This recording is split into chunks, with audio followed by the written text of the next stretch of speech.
Hello అండి, welcome back to my channel. ఇవాల్టి వీడియోలో చాలా ఈజీగా చేసుకునే స్వీట్ రెసిపీ చూద్దాం.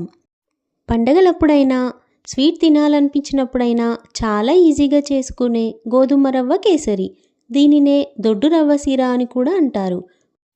ముందుగా ఒక గ్లాస్ దొడ్డు రవ్వని తీసుకున్నాను. ఏ గ్లాస్తో అయితే రవ్వని తీసుకున్నామో అదే గ్లాస్తో 4 గ్లాసుల వాటర్ని తీసుకున్నాను. ఆ వాటర్ని వేడి చేసుకోవాలి.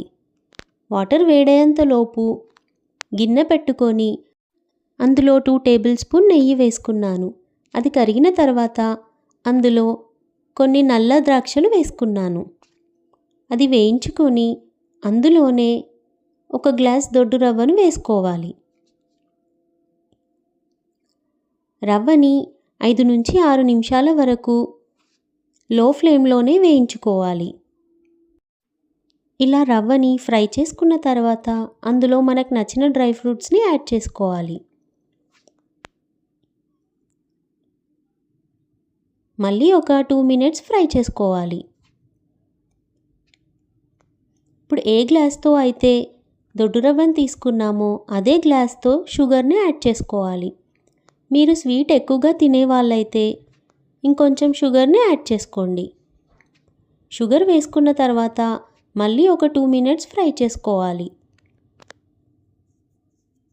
ఇప్పుడు వేడి చేసుకున్న వాటర్ని ఇందులో యాడ్ చేసుకొని రవ్వని మంచిగా ఉడకనివ్వాలి. షుగర్ కూడా మెల్ట్ అవుతుంది. ఇప్పుడు ఒక 5 to 6 మినిట్స్ వరకు రవ్వని ఉడకనివ్వాలి. 3 నుంచి 4 పొంగులు వచ్చిన తర్వాత ఒకసారి రవ్వని కలుపుకొని ప్లేట్తో కవర్ చేసుకొని లో ఫ్లేమ్లోనే 2 to 3 మినిట్స్ రవ్వని ఉడకనివ్వాలి. రవ్వని ఇలా కొంచెం చేతులతో ప్రెస్ చేసి ఉడికిందా లేదా అని చెక్ చేసుకోవాలి. రవ్వ ఉడికినట్లయితే అందులో 1 టేబుల్ స్పూన్ యాలకుల పొడిని వేసుకోవాలి. ఇప్పుడు ఒకసారి కలుపుకొని మళ్ళీ ప్లేట్ పెట్టేసి ఒక 2 మినిట్స్ ఉడకనివ్వాలి.